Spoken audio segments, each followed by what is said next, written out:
How to create and share your own Spotify InstaFest. Hello everyone, welcome back to our channel.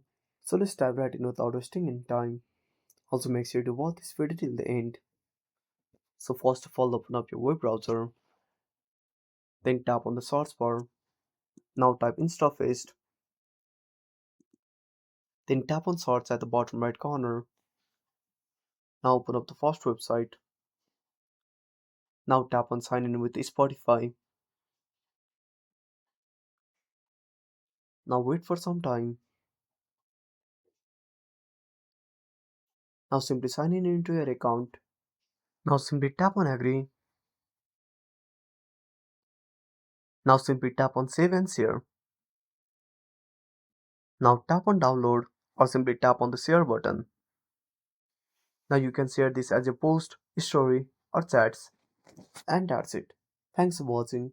Make sure to subscribe our channel and hit the bell icon. See you in the next video.